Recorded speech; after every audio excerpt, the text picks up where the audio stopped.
Saya nggak begitu lancar bahasa Inggris, cuma berkali-kali ke Amerika gitu.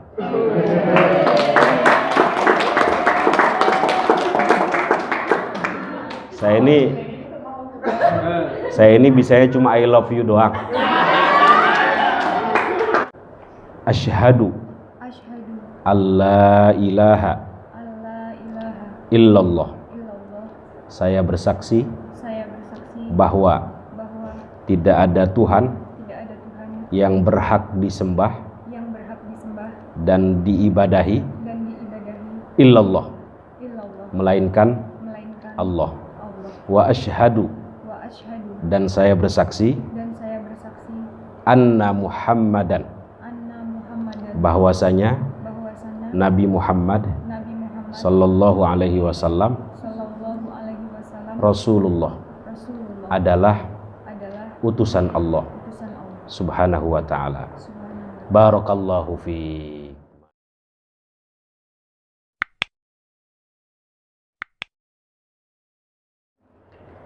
Assalamualaikum warahmatullahi wabarakatuh. Waalaikumsalam warahmatullahi wabarakatuh. Alhamdulillahi wahdah, wassalatu wassalamu ala man la nabiyya ba'dah, wa ala alihi wa sahbihi wa man walah. Allahumma faqihna fid din wa 'allimna ta'wil, amma ba'd.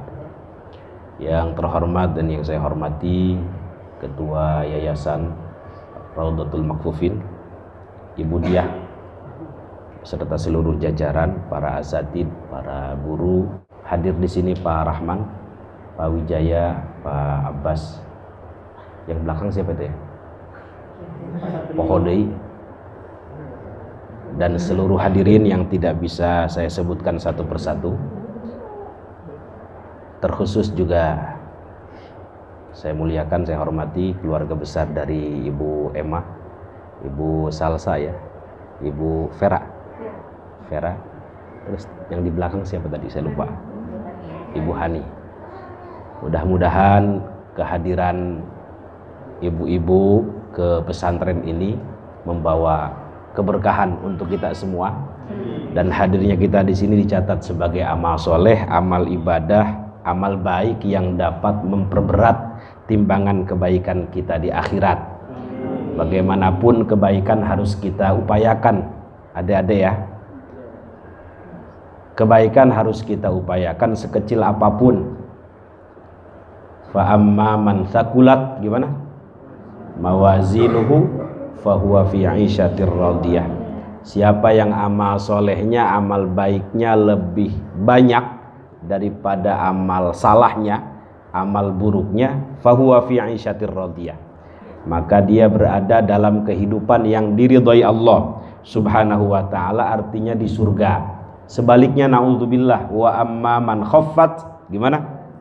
Mawazinuhu fa ummuhu hawiyah. Siapa yang amal salahnya, amal buruknya lebih banyak, lebih berat daripada amal solehnya, amal baiknya, fa ummuhu hawiyah, maka dia tempatnya di neraka hawiyah.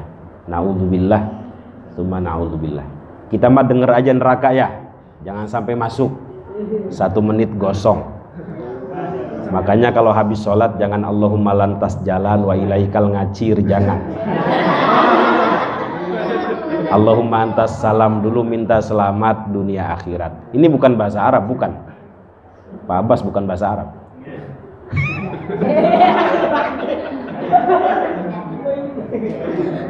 Allahumma antas salam dulu, minta selamat, ya Allah selamatkan saya, keluarga saya, adik-adik saya, seluruh keturunan saya misalnya. Dulu ada seorang kiai, mohon maaf, seorang guru, hobinya ngerokok. Siapa di sini yang hobinya ngerokok?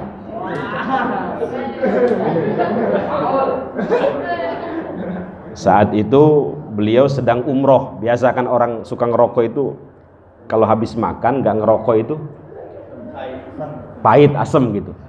Ya udah selesai umroh keluar, dia ngerokok dia. Dikejar-kejar sama askar. Haram, haram, haram, kata askarnya. Lari kiainya. Haram, haram, haram. Ya haj, haram, haram. Nggak peduli kiainya, dikejar terus, dilempar itu rokoknya. Sayang setengah lagi, kata dia. Ternyata si askarnya ini, polisinya ini pengen rokok juga. Kemudian dikeluarin nama kiainya, wa nikmatun ududuhu ba'danya tuh garam filter komodei kuji samsu, katanya begitu. Ini juga bukan bahasa Arab, bukan. Apa kata polisinya, kata askarnya? Syukron, syukron, syukron, kata dia. Nah, ini bukan bahasa Arab, bukan. Wa nikmatun ududuhu ba'danya tuh garam filter komodei kuji samsu. Masya Allah. Mudah-mudahan selamat semua ya, dunia akhirat. Ada seorang ulama besar namanya Al-Imam Abu Ishaq Asy-Syirazi. Siapa? Al-Imam Abu Ishaq Asy-Syirazi. Beliau termasuk ulama besar yang sering ketemu Nabi dalam mimpi. Pernah suatu hari beliau mimpi, kemudian dalam mimpi tersebut beliau bertanya kepada Rasulullah, wahai Rasulullah, alimni kalimatin anju biha fil akhirah. Wahai Rasulullah, ajarkan kepadaku beberapa kalimat yang bisa menyelamatkan saya di akhirat. Kemudian Rasulullah menjawab, ya Syekh, wahai tuan guru, utlubis salamah fi ghairik tajidha fi nafsik, kata beliau. Ada yang tahu artinya? Wahai tuan guru, kalau anda ingin selamat, doakan orang lain selamat. Jangan pelit mendoakan kebaikan untuk orang lain. Kira-kira begitu. Mudah-mudahan sekali lagi hadirnya kita di sini dicatat sebagai amal soleh, amal baik yang dapat memperberat timbangan kebaikan kita di akhirat. Dan kita bersyukur semua yang hadir di sini muslim semua ini ya. Ada yang masya Allah. Jadi saya ngomong apa ini? Masya Allah. Alhamdulillah. Ini kita semuanya saudara ya. Jadi dalam term muslim, Islam itu ada 3 hal yang harus dijaga. Jadi orang kalau sudah masuk Islam, itu ada 3 hal yang perlu diperhatikan, dijaga oleh kita semua. Ada yang tahu? Satu. Naon ya? Yang bisa jawab saya kasih buku nanti. Ada 3 hal yang harus dijaga oleh seorang muslim ketika dia sudah berislam. 3 hal ini, yang pertama damuhu. Damuhu, apa damuhu itu? Darahnya. Darahnya tidak boleh dialirkan, tidak boleh dibunuh, tidak boleh terluka sama sekali, apalagi dimutilasi, nggak boleh. Harus dijaga betul. Al muslimu lil muslimi haramun, dalam hadis begitu. Antara muslim satu dengan muslim yang lain harus dijaga. Pertama yang harus dijaga damuhu, darahnya. Nggak boleh dialirkan kecuali dengan hakul Islam. Mohon maaf, dalam Islam ada hukum yang namanya kisos itu ya. Kalau dengan hakul Islam boleh dialirkan. Misalnya saya bunuh Alung nih, Ilung, dengan sengaja. Maka dalam hukum Islam saya boleh dibunuh lagi. Dialirkan darahnya boleh, itu hakul Islam. Itu yang disebut dengan kisos itu. Saya motong kupingnya Ilung nih, maka Ilung boleh motong kuping saya. Itu namanya kisos. Tetapi dengan hakul Islam. Saya nonjok Ilung nih, hidungnya sampai bopeng misalnya, maka Ilung pun boleh nonjok saya sampai bopeng. Asal setimpal ya, asal setimpal. Apa ayatnya? Wa jazaa'u sayyi'atin sayyi'atum mithluha gitu. Jadi keburukan satu boleh dibalas dengan keburukan yang setimpal. Cuma kebanyakan kita, mohon maaf, kalau dipukul sekali pengennya balas 2 kali. Nah yang keduanya itu yang nggak boleh. Sebenarnya boleh kita membalas keburukan orang lain, tapi yang setimpal Pak Ade ya. Mobil keserempet misalnya, ya udah serempet balik begitu. Nah yang jadi dosa itu setelah keserempet ngomongnya itu, wah 3 jam kan. Nah itu yang jadi dosa itu ngomongnya itu. Keluar semua kebun binatang kan. Sebenarnya Islam membolehkan wa jazaa'u sayyi'atin sayyi'atun mithluha gitu. Cuma ada di atas itu semua yang lebih mulia, lebih utama, faman afa, terusan ayatnya, wa aslaha fa ajruhu 'ala Allah, kan gitu. Kalau dia memaafkan kemudian tidak membalas dengan keburukan, maka fa ajruhu 'ala Allah, pahala dia tidak terbatas. Nah, tinggal kita mau milih yang mana. Diperbolehkan dua-duanya. Mau milih yang boleh atau yang lebih mulia, kira-kira begitu. Hah? Nah, makanya orang yang bertakwa, ciri-ciri orang bertakwa, wal kadhiminal ghaid, kan gitu ya. Dia mampu menahan amarahnya. Dan Rasulullah Shallallahu Alaihi Wasallam mengajarkan itu. Beliau ketika dilempari batu di Taif, malaikat sudah menawarkan bagaimana Nabi, bagaimana Rasulullah, kita timpakan saja ini 2 gunung kepada mereka. Jangan. Padahal Nabi sudah ditawarkan oleh malaikat. Malaikat lebih nafsu daripada Nabi gitu. Jangan, kata Nabi. Beliau balah. Kenapa? Mungkin kalau Pak Wijaya, ya udah timpain aja begitu. Itu Nabi sudah ditawarkan oleh malaikat 2 gunung untuk ditimpakan kepada orang-orang yang menyakiti beliau. Jangan, kata Nabi. Saya justru berharap lahir dari keturunan mereka orang-orang yang bertauhid, orang-orang yang beriman, orang-orang yang kemudian meneruskan agama Allah Subhanahu wa taala. Apa doanya yang terkenal beliau panjatkan? Allahumma hdi qaumi wah nu katalar paroho kabeh. Allahumma hdi qaumi fa innahum la ya'lamun. Ya Allah, berilah kebaikan hidayah untuk kaumku karena mereka belum tahu dakwahku, kira-kira begitu. Belum tahu risalah ajaran yang aku bawa. Kadang kan orang nggak tahu, seringkali berbuat jahil, berbuat sesuatu yang di luar norma itu. Kan mukul nggak boleh kan? Menyakiti orang nggak boleh. Tapi ada orang yang berani menyakiti orang, berarti dia jahil. Dia keluar dari norma-norma agama itu. Dan sekarang Taif, Bapak Ibu bisa lihat, menjadi kampung muslimin. Itu mungkin berkahnya doa baginda Nabi besar Muhammad Sallallahu Alaihi Wasallam. Jadi orang kalau sudah masuk Islam, yang harus dijaga apa yang pertama tadi? Damuhu, darahnya. Yang kedua, maluhu. Apa maluhu? Bukan malu, bukan. Bahasa Arab ini. Maluhu, hartanya. Ini belajar bahasa Arab masih di sini? Belajar kan? Bahasa Inggris? Alhamdulillah. Saya nggak begitu lancar bahasa Inggris, cuma berkali-kali ke Amerika gitu.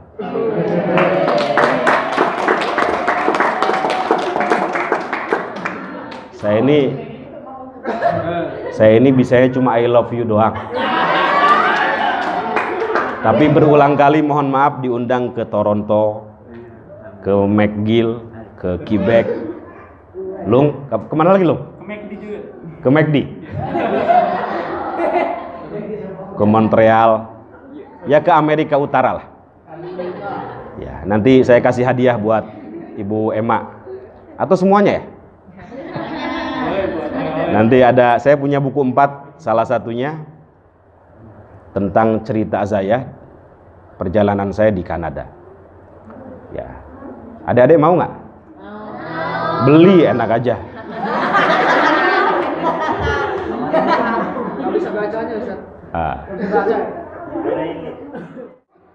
Tadi sampai mana ya?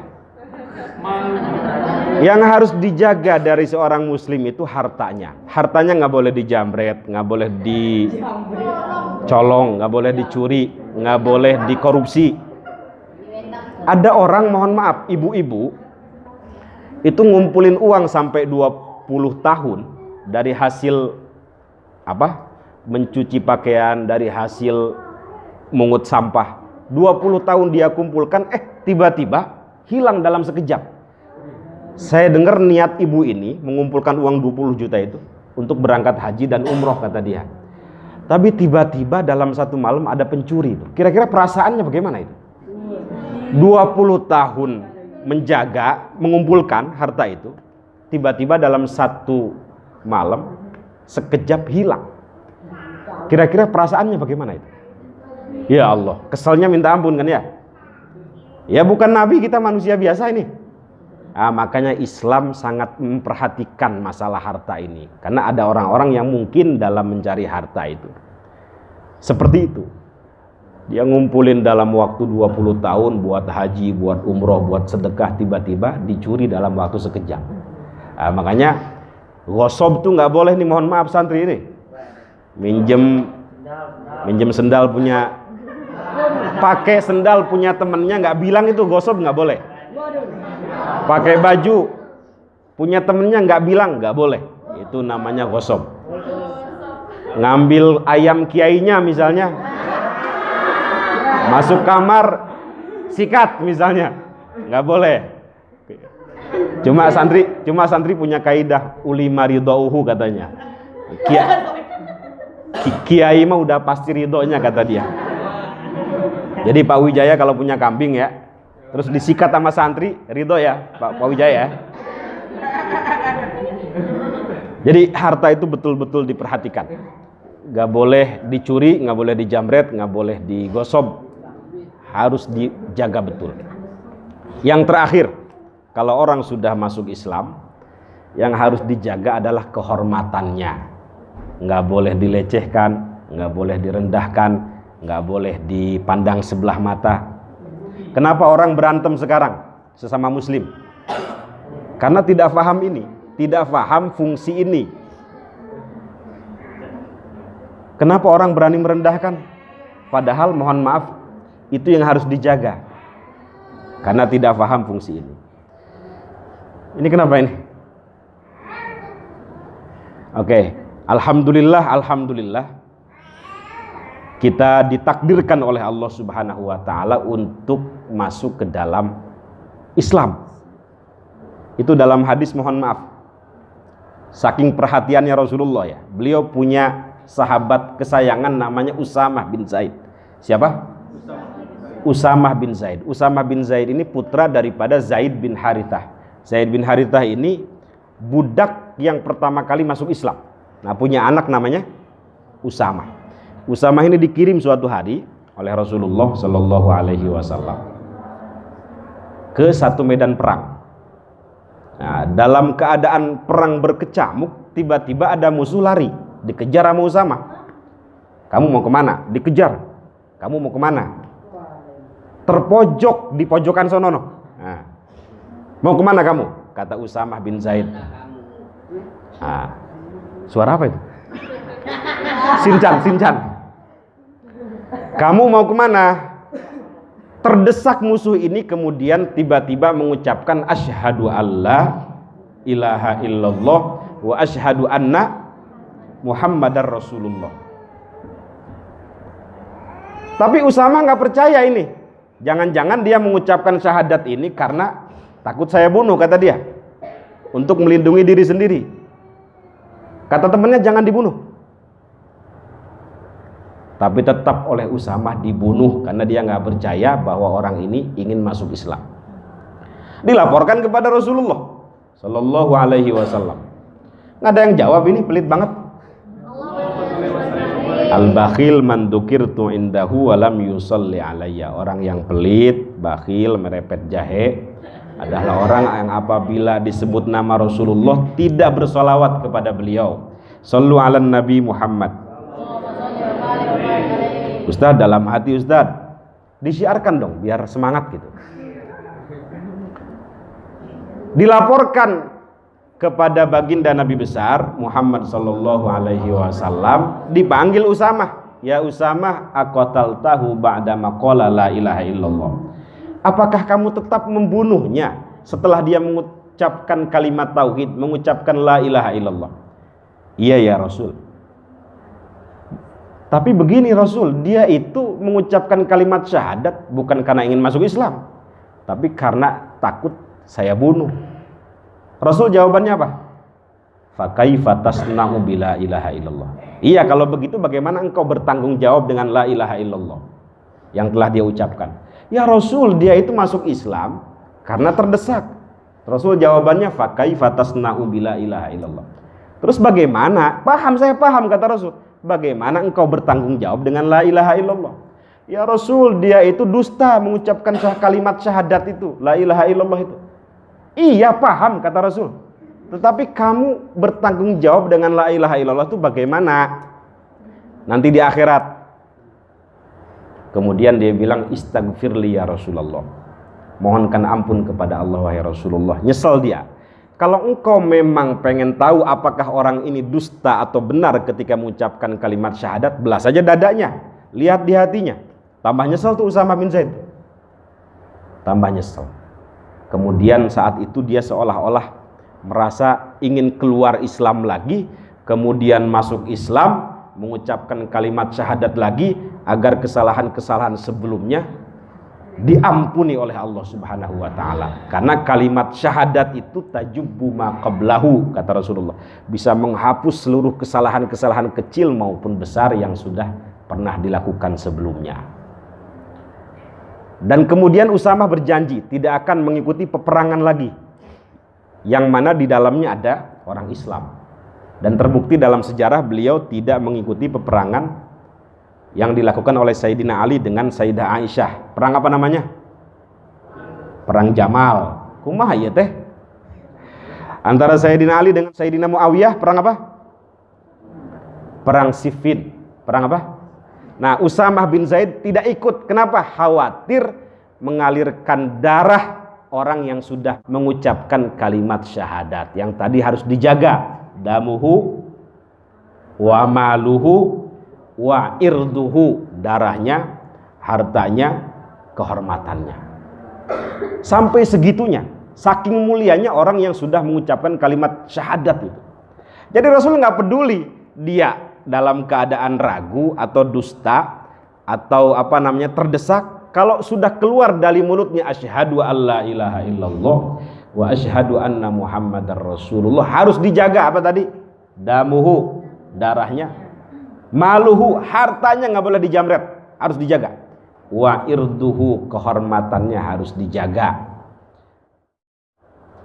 Makanya mohon maaf, kebanyakan orang masuk ke dalam neraka itu karena seringkali meremehkan sesama ya.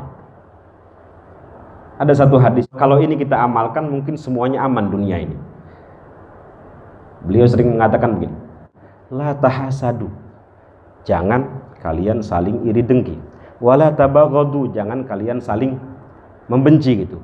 Wala tanajasu, jangan kalian saling mencari-cari kesalahan. Wa kunu ibadallahi ikhwana, jadilah engkau hamba-hamba Allah yang saling bersaudara gitu. Cuma kita ini nganggap saudara kalau ada udang di balik batu gitu ya. Padahal mohon maaf, sesama mukmin, sesama muslim itu aulia, wali. Ini lagi musim wali-walian ini. Wali itu apa artinya? Saling menolong, saling mengasihi. Terus apa lagi? Ada kiai dari Jawa Tengah namanya Kiai Mustafa Bisri mengartikan wali itu bolo. Bolo bahasa Jawa nih. Ada yang tahu bolo artinya? Bukan teman. Bukan tim. Bolo itu diddul adu, antonim daripada musuh, itu bolo. Apa? Bolo itu antonim dari musuh. Ini musuh apa teman? Musuh, der, tembak kan? Ini musuh apa teman? Teman, antum der, berarti sama saja memasukkan bola ke gawang sendiri itu.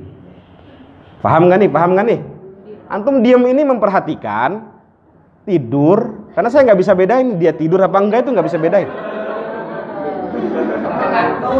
Apa terpesona dengan saya gitu?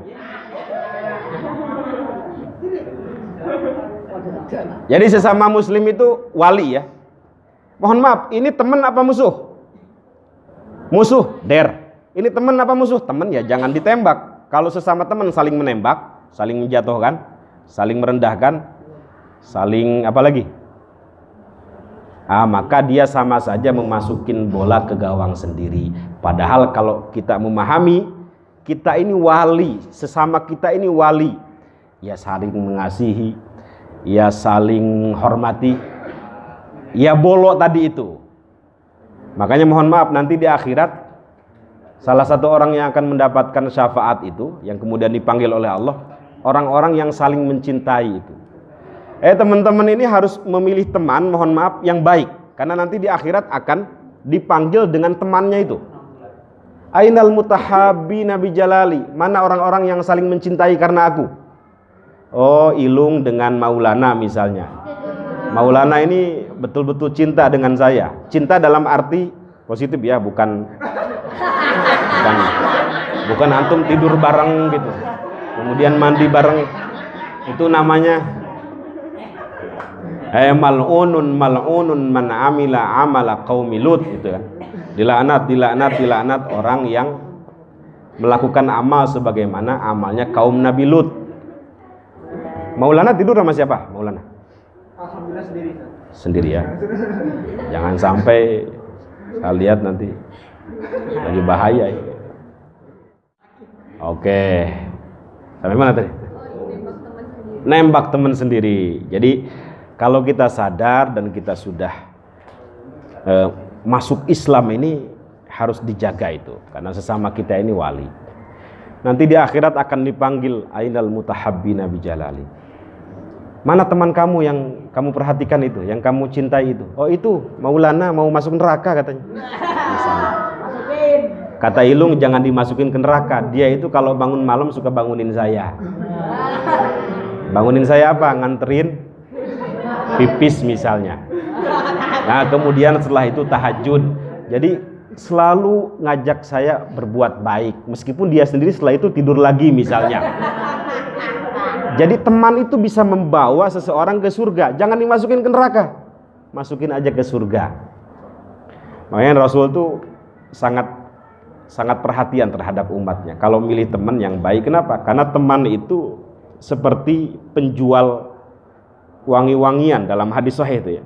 Kalau kita bergaul dengan tukang minyak wangi, kalau nggak beli minimal pulang dalam keadaan wangi itu. Tapi kalau bergaul dengan, mohon maaf, pandai besi, kalau pulang nggak terbakar bajunya, minimal itu bajunya bau. Saya punya kawan santri mondok 6 tahun, hafal Quran 30 juz, pulang kampung gaulnya nggak bener, pergaulannya tidak baik. Yang tadinya biasa menghafal Quran, hatam Quran 3 hari sekali, hatam Quran sebulan sekali, akhirnya jadi mabok, judi, apalagi. Jadi lingkungan ini penting kita perhatikan. Alhamdulillah antum sekalian bersyukur bisa mondok di sini, lingkungannya baik. Berapa juta orang tunanetra di sana yang mungkin tidak seperti antum. Ketika kita digerakkan oleh Allah Subhanahu wa Ta'ala untuk bergaul dengan orang-orang baik, maka Allah sesungguhnya ingin kita baik, ingin kita sukses, ingin kita selamat. Mudah-mudahan Allah Subhanahu wa Ta'ala mengokohkan keimanan kita, mengokohkan keislaman kita, mengokohkan keihsanan kita. Terakhir. Jadi dalam Islam itu ada yang disebut dengan Ummul Kitab, ada yang disebut dengan Ummul Hadith. Kalau Ummul Kitab apa? Al-Fatihah. Al-Fatihah kan? Kalau Ummul Hadis 3 hadis yang malaikat Jibril datang itu. Di situ ada yang disebut dengan Arkanuddin, Islam, iman, ihsan itu. Ada yang namanya ihsan di sini? Nah, jadi tiga-tiganya ini harus berjalan beriringan. Kalau saya ibaratkan seperti tripod, Islam, iman, ihsan. Kalau salah satu putus, kira-kira bisa dipakai nggak nih tripod nih? Nggak bisa. Tiga-tiganya harus jalan. Islam, rukun Islam ada berapa? 5. Syahadat, sholat, puasa, zakat, haji bagi yang mampu duitnya, mampu kendaraannya, mampu fisiknya. Kalau nggak mampu ya antum banyakin ngaji aja begini.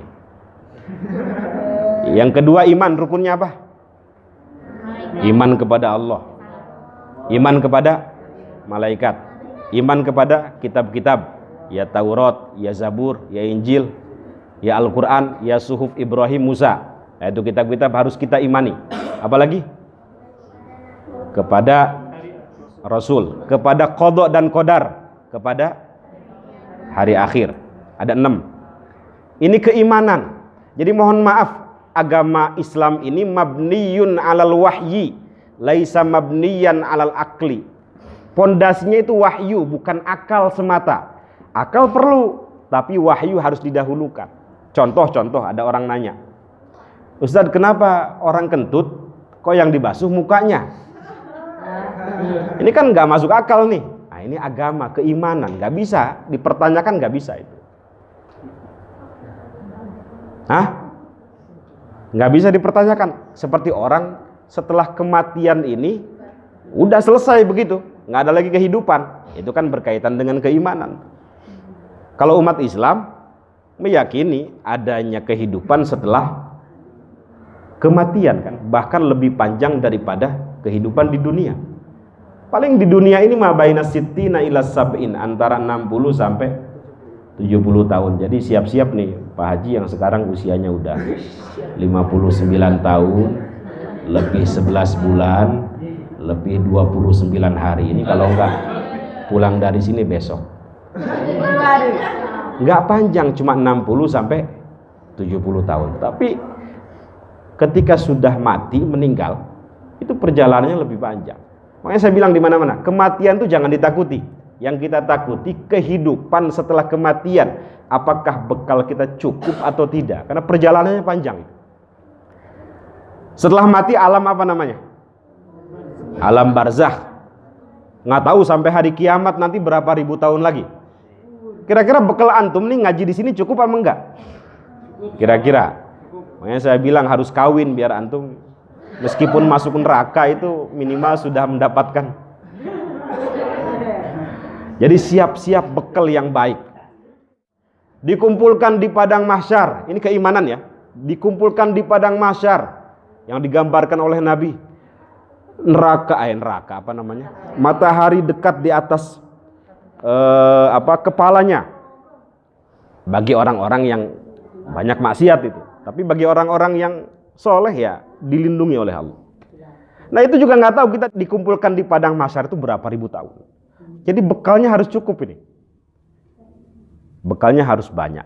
Nanti masuk lagi alam namanya alamul mizan, di mana kebaikan keburukan kita ditimbang. Mudah-mudahan kebaikan kita lebih banyak. Amin. Lebih banyak daripada keburukan kita. Kita menyadari mengakui banyak salah, tapi jangan sampai salah kita lebih banyak daripada soleh kita. Nanti masuk lagi yaumul hisab, perhitungan. Baru yaumus sirat tuh. Nggak tahu berapa ribu tahun di situ. Hari di mana kita melewati sirat, apa? Jembatan. Nah, di situ ada yang siratul mustaqim ya. Ada yang langsung melesat masuk surga, ada yang seperti naik mobil, ada yang seperti naik motor, ada yang seperti naik beca jalannya, ada yang jatuh-jatuh tuh. Nah, yang mengkhawatirkan tuh yang jatuh-jatuh ini. Iya kalau selamat. Kalau jatuh gimana? Nah, makanya kalau habis sholat jangan Allahumma lantas jalan wa ilaikal ngacir tuh jangan. Minta selamat. Baru setelah itu, setelah yaumus sirat, apakah kita masuk ke dalam surga atau ke dalam neraka itu. Nah, makanya banyak-banyakin sholawat ya. Meskipun kita banyak salah, orang yang banyak sholawat akan mendapatkan syafaat dari baginda Nabi besar Muhammad sallallahu alaihi wasallam. Dan syahadat kembali. Dan syahadat meskipun dia banyak dosa, tetapi ada syahadat dalam hatinya meskipun setitik itu, dia akan diselamatkan oleh Allah Subhanahu wa taala. Tetapi harus diiringi dengan amal yang benar-benar bisa diamalkan. Kalau sekedar syahadat, ya masuk surga, tapi harus lewat neraka dulu gitu. Kita kan nggak mau. Jadi syahadat itu tiket masuk surga, tetapi harus diiringi dengan pengamalan. Kemudian diperkuat dengan ilmu, dijaga dengan pergaulan, kemudian istiqomah. Nabi bahasanya summastaqim. Istiqomah itu bukan istri 3 dikontrakin rumah, bukan. Istiqomah itu ada upaya untuk selalu berada dalam ketaatan dan berupaya menjauhi kemaksiatan, itu istiqomah. Berupaya menjauhi kemaksiatan. Itu istiqomah. Mudah-mudahan sekali lagi Allah berkenan memberikan kekuatan kepada kita untuk berada di jalannya. Keislaman kita dikokohkan, keimanan kita diperkuat, dan kita juga bisa menyempurnakannya dengan ihsan. Tadi belum ya, terakhir ihsan ya? Nah, ihsan itu apa? Ini enggak ada rukunnya. Anta abudallah ka'annaka tarah fa illam takun tarah fa innahu yarak. Sedikit aja ya. Ihsan itu engkau beribadah kepada Allah seolah-olah engkau melihat Allah. Kalau nggak bisa bagaimana? Yakinlah bahwa Allah melihat kita. Itu ihsan. Jadi yang namanya ihsan harus paham nih. Maulana Ihsan ini. Saya ulang, ihsan itu engkau beribadah kepada Allah seolah-olah engkau melihat Allah. Kalau nggak bisa bagaimana? Yakinlah Allah melihat gerak-gerik kita. Kalau orang sudah sampai derajat ihsan, akan minim keburukannya, akan minim maksiatnya.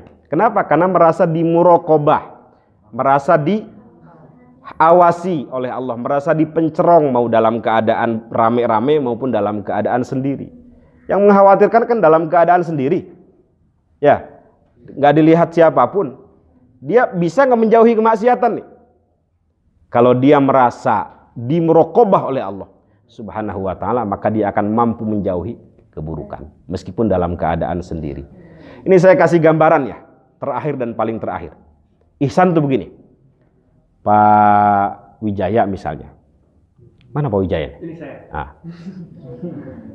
Terlihat. Pak Wijaya. Pak Wijaya melihat. Ya. Pak Wijaya misalnya nih ya. Istrinya baru meninggal 1 bulan yang lalu. Misalnya. Meninggal baru 1 bulan yang lalu. Contoh. Mudah-mudahan umurnya panjang. Setiap masuk rumah ada karpet yang dia katakan, wahai cintaku, wahai belahan hatiku. Ngelihat karpet, wahai sayangku. Ngelihat hordeng, non hordeng teh. Gorden.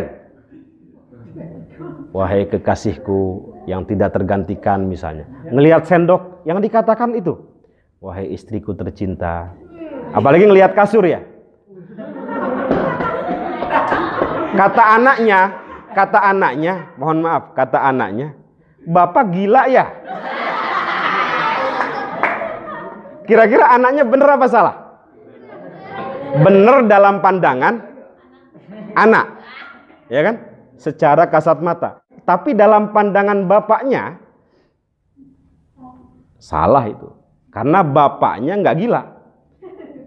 Anaknya melihat dengan kasat mata, tetapi bapaknya sudah tembus kepada ibunya, kepada istrinya. Yang dilihat karpet, tetapi hatinya tembus kepada istrinya meskipun tidak ada.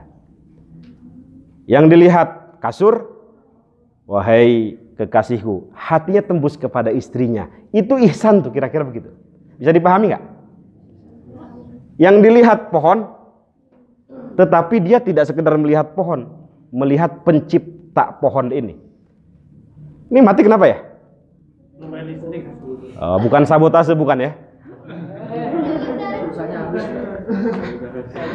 Lagi makan nih. Orang kalau sudah sampai derajat ihsan, tidak hanya sekedar nasinya yang dia lihat, makannya, tetapi yang memberi makan.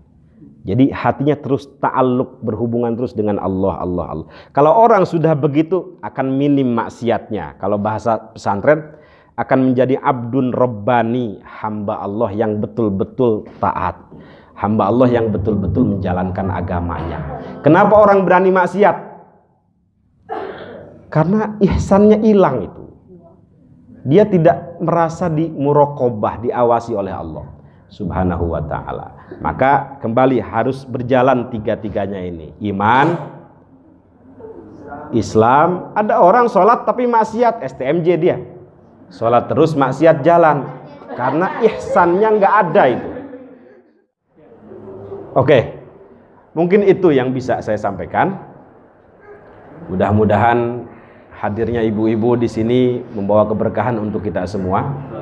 Saya juga nggak tahu ini disuruh ngomong apa ini. Persoalannya apa? Mungkin ada sesuatu yang mau disampaikan dulu atau gimana? Ada kalau timbul di pagi mungkin. Oh gitu. Sebenarnya mohon maaf kalau sudah mengucapkan kalimat syahadat itu nggak perlu. Tapi ini penting diulang. Pertama, agar kita menjadi saksi. Kedua, agar orang tahu kalau ini sudah muslim. Sehingga nanti kalau meninggal, mohon maaf nih ya, kalau meninggal orang jelas nih, ini disolatkan apa enggak. Ini dimakamkannya juga harus jelas, nggak boleh campur, harus di pemakaman kaum muslim. Kemudian kalau mu'alaf itu nanti mendapatkan, tapi ini kan bukan mu'alaf ini, bukan mu'alaf kan? Bukan mu'alaf. Kalau mu'alaf nanti mendapatkan yang disebut dengan zakat itu, kalau mu'alaf. Tapi ini insya Allah saya yakin sudah kuat, tinggal istiqomah saja, istiqomah dan ya terus menambah wawasan keilmuan akhirat. Tadi berbagi dengan adik-adik seperti ini, insya Allah. Ada orang nanya begini, para sahabat nanya begini, ya Rasul, bukankah kita ini sudah ditentukan ya akhir hayat kita ini baik apa buruk? Hah? Masuk surga apa masuk neraka? Kalau begitu nggak usah beramal dong, toh udah ditentukan oleh Allah. Rasul bilangnya apa? I'malu. Apa artinya i'malu? Jangan nanya begitu. I'malu, beramal saja. Perbanyak amal soleh, jauhi amal salah. Fakullun muyassarun lima khuliqalah. Karena segala sesuatu itu dimudahkan terhadap apa yang diciptakan untuknya. Kalau orang itu hobinya kebaikan, insya Allah akhir hayatnya baik. Kalau orang pro terhadap ketaatan, nggak suka dengan kemungkaran, insya Allah akhir hayatnya baik. Tapi kalau orang dalam hidupnya selalu condong kepada keburukan, pro terhadap kebatilan, ini tanda-tanda orang yang akhir hayatnya nggak baik. Jadi i'malu kata Nabi, beramal soleh perbanyak, amal salah jauhi.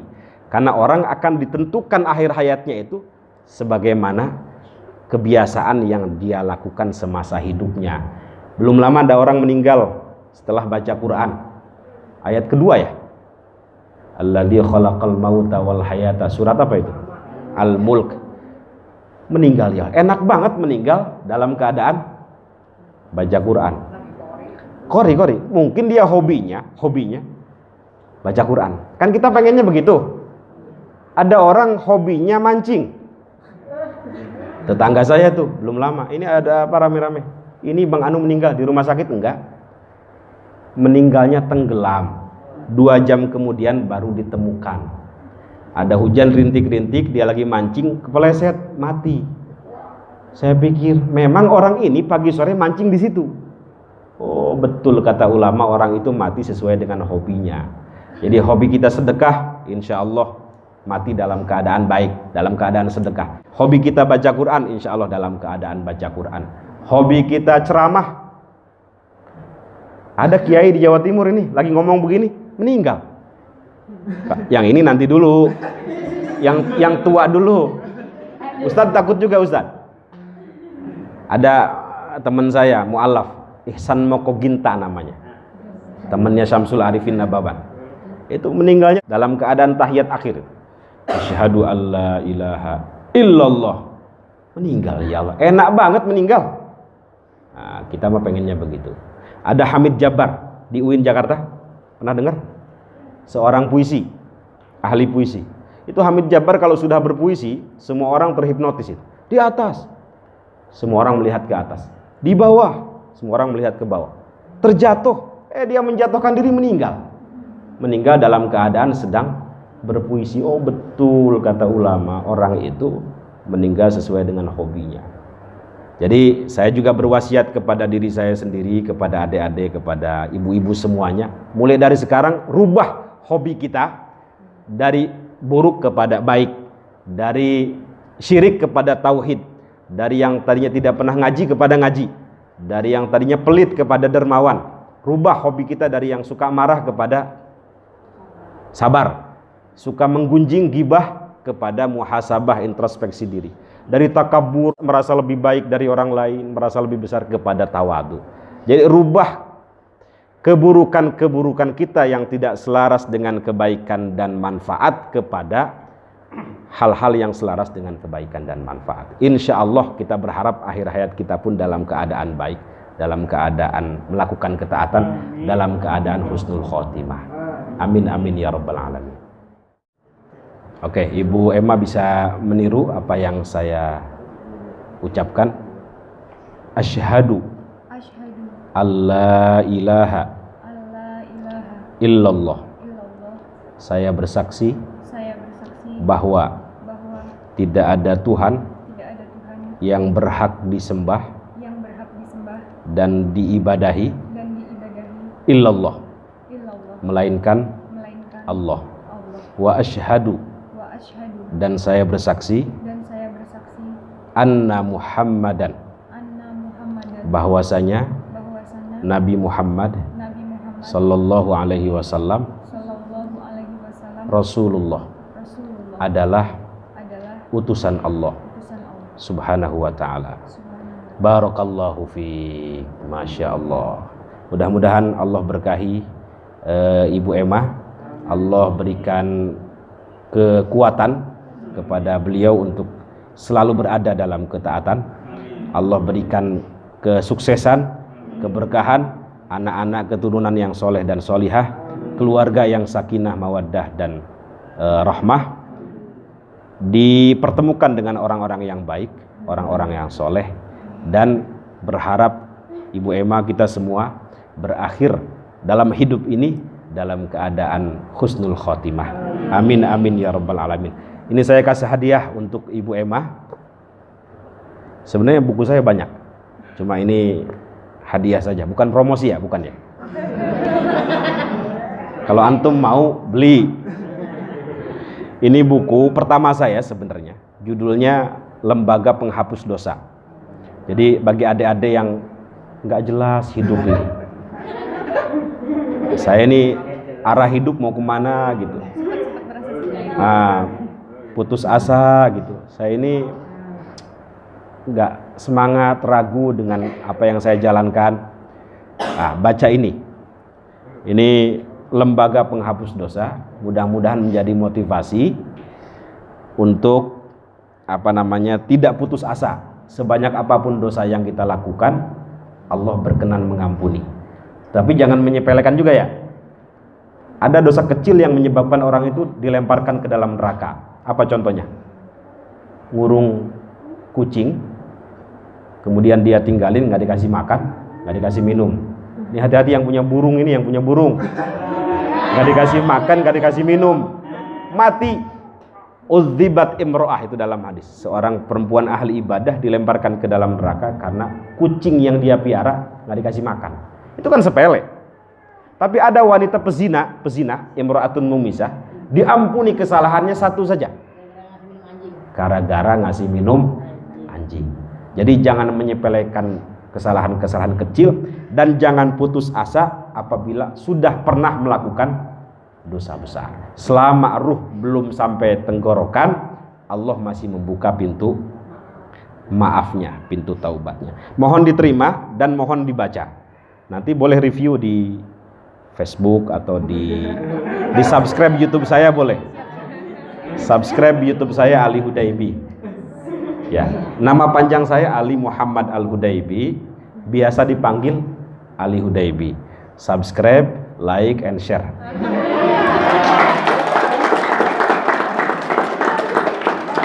Nah, ini bagian daripada khidmah kepada Islam.